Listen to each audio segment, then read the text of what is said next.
Praise lord అందరికీ.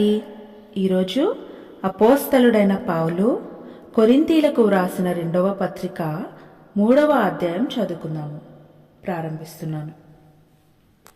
మమ్మును మేమే తిరిగి మెప్పించుకొన మొదలుపెట్టుచున్నామా?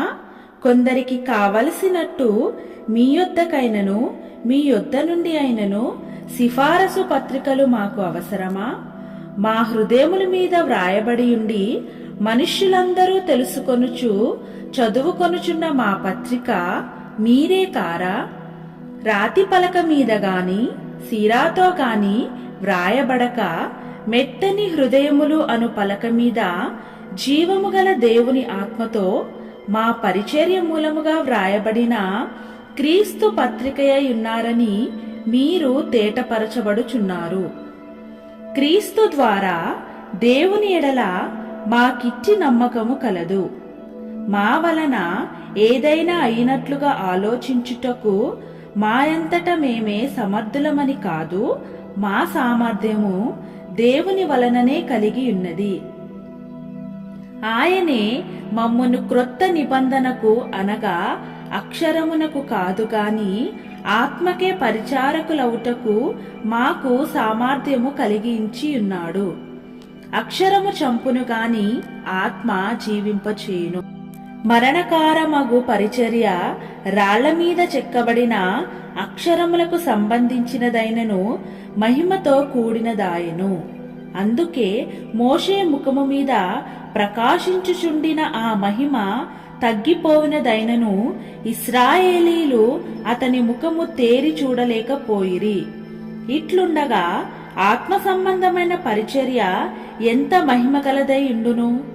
శిక్షావిధికి కారణమైన పరిచర్యయే మహిమ కలిగినదైతే నీతికి కారణమైన పరిచర్య ఎంతో అధికమైన మహిమ కలదగును. అత్యధికమైన మహిమ దీని కుండుట వలన ఇంతకు మునుపు మహిమ గలదిగా చేయబడినది ఈ విషయములో మహిమ లేనిదాయెను. తగ్గిపోవునదే మహిమగలదై ఉండినేడల నిలుచున్నది మరి ఎక్కువ మహిమగలదై ఉండును గదా. తగ్గిపోవుచున్న మహిమ యొక్క అంతమును ఇశ్రాయేలీలు తేరు చూడకుండునట్లు మోషే తన ముఖము మీద ముసుగు వేసుకొనెను. మేమట్లు చేయక ఇట్టి నిరీక్షణ గలవారమై బహుధైర్యముగా మాటలాడుచున్నాము. మరియు వారి మనస్సులు కఠినములాయెను గనుక నేటి వరకును పాత నిబంధన చదువబడినప్పుడు అది క్రీస్తునందు కొట్టివేయబడినని వారికి తేటపరచబడక ఆ ముసుకే నిలిచి ఉన్నది. నేటి వరకును మోషే గ్రంథము వారు చదువునప్పుడెల్లా ముసుకు వారి హృదయం మీద నున్నది కాని వారి హృదయము ప్రభువు వైపునకు ఎప్పుడు తిరుగునో అప్పుడు ముసుగు తీసివేయబడును. ప్రభువే ఆత్మ.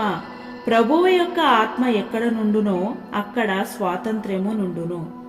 మనమందరమును ముసుకులేని ముఖముతో ప్రభువు యొక్క మహిమను అద్దము వలె ప్రతిఫలింపజేయుచు మహిమ నుండి అధిక మహిమను పొందుచు ప్రభువగు ఆత్మచేత ఆ పోలికగానే మార్చబడుచున్నాము. ఆమేన్. ప్రభువైన యేసుక్రీస్తు వారు ఈ వాక్యమును దీవించునుగాక. ఆమేన్.